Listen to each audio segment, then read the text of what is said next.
Transitioning over into the NHL, Marc-Andre Fleury, goalie for the Minnesota Wild, wore a Native American mask to honor his wife. It's being reported that the NHL initially told him he couldn't wear this mask, according to his agent. Not only was he threatened with a fine, but the NHL said that it would fine the Wild organization as well. He wore the mask anyway during Friday night's warm-up. One source told ESPN that no punishment was expected for him or the team after wearing the mask because there was a big backlash for the NHL. Thoughts on this whole kind of incident? Very odd, very random. It's been something that the NHL has been dealing with this season. Gary Bettman is a douchebag. Yes. He always has been. I think he's probably the number one commissioner that I hate the most. Really? Yeah, he's terrible. Easily. He's so terrible. Like even more than Manfred, I know. Dude, more than Robbie.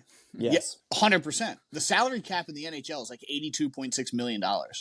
Like, it's not a lot. Yeah. That's absurd. To even try to like put together a team under $82 million is insane. Now, teams have been able to do it and been successful for a couple years, but Bettman's a douchebag. So the number one thing about a goalie that I love is when your team gets a new one or the new year starts or whatever happens, it's like the Mona Lisa of hockey. Yeah. The goalie mask, the painting is so intricate that it's amazing to see it take place, it evolve, all that stuff. Like Henrik wore the Liberty right there on his head. Like, it was amazing. So for him to honor his wife in this mask, who's native Canadian, right? Like, I don't see any issue in it. If anything, I love the mask. I saw the reveal for it. Cool. I love the mask. And I respect the hell out of him for saying, fuck it, I'm wearing this shit. I'll eat the $5,000 fine or whatever it is. Mm-hmm. But Bettman, loser. Yeah, 100%. And, I'm honestly a little shocked that they already haven't come out and said something. Maybe they're just kind of testing public opinion on it before they make their final decision. But Marc-Andre Fleury, longtime Pittsburgh Penguin, I will follow Flower on whatever he supports and whatever he thinks is right. So I'm 100% in his corner on this one. I mean, I will say this is a big topic outside of hockey, kind of just in all sports players wearing things on their uniform and expressing themselves through their gear because it's really all they have.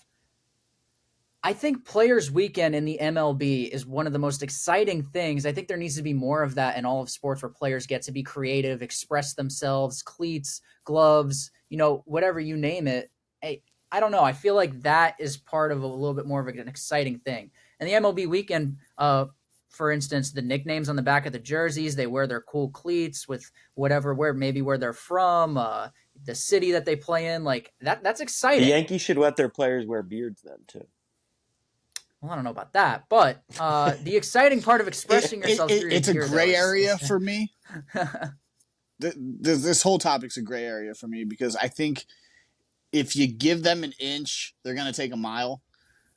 Well, there needs to be obviously policies around it, but I do think they should be able to wear somewhat.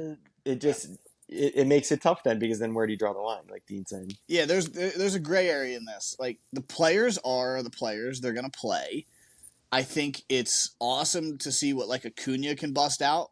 Acuna busts out some cool shit. It's just like I said, if you let them dress how they want, the one that gets me the most though is the NFL cleats. That's the one that always confuses me because there's just no reason. There's no competitive advantage to a colorful cleat.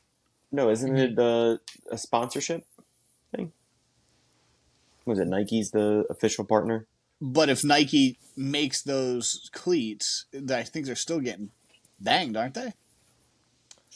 I think it's like a uniform, a dress code thing. Like it has to be a dominant color or something like that. Like it can't be like the crazy wild colors or anything. Yeah. Now, going back into the NHL, just to kind of just recap, this was a new policy put in place. The NHL announced this in June that in order to avoid any distraction, themed jerseys and equipment would no longer be worn on the ice. The stance kind of stemmed from when several players and several teams, including the Wild, actually opted to not wear LGBTQ themed jerseys during their warm-ups for their respective Pride nights. And Gary Bettman, the NHL commissioner, said he made this decision on the jerseys to keep the focus on the game. The NHL for like 25 years has been very structured. I don't like Gary Bettman for a couple reasons, but how the league has progressed in the last 25 years, I don't dislike him for. I think a lot more people are watching hockey. I think the game is in a good place. If you watch regular season hockey contests, I don't want to make it sound like it's just like playoff hockey, but it is. Like, guys are giving it their all. There's no load management unless it's goalies. There's nothing you need to worry. Like, those guys are going out blocking shots in a second period in regular season game 17. Yeah. You know what I mean? Like, real hockey fans will tell you regular season hockey is really good. The league's in a good place right now. In order to continue to grow the game, they need to do what they did, which was go play in Sweden. They're going to go play in Norway. They should go play in England. They're not going to play in Russia. I'll tell you that right now. Yeah. Just with foreign affairs right now, there's just no way. But Mexico City was discussed with Austin Matthews the other day. I think they're doing a good job continuing to grow the game. It's just, if you go to like a city like, or a state like Florida or a state like Texas, right, where like youth hockey's not that big. The Sunshine States. Yep. You're gonna struggle. Now the good thing is, like, the Dallas Stars are pretty good, the Florida Panthers are pretty good, so that's going to continue to grow the game as well. But as for anything regarding Gary Bettman doing to better the NHL or to make a hard stance on a difficult topic, he's never going to do it. He's a freaking douchebag. Which, hold on, just for the record, if you're done with the NHL, I do want to throw this out there. Okay. Truth or fluke, a couple weeks ago, when Adam Fox got hurt against the Carolina Hurricanes. Oh, here we go. You asked if the Rangers were going to slip up. Since Adam Fox got hurt, this team is 8-1-1. They are tied in the league in most points. They're the leader in the league for most wins, leader in the league for percentage in points per game. And Adam Fox is due back tomorrow. He's not going to play, but he's due back tomorrow. And this team is 15-3-1. And I said that they weren't going to slip up.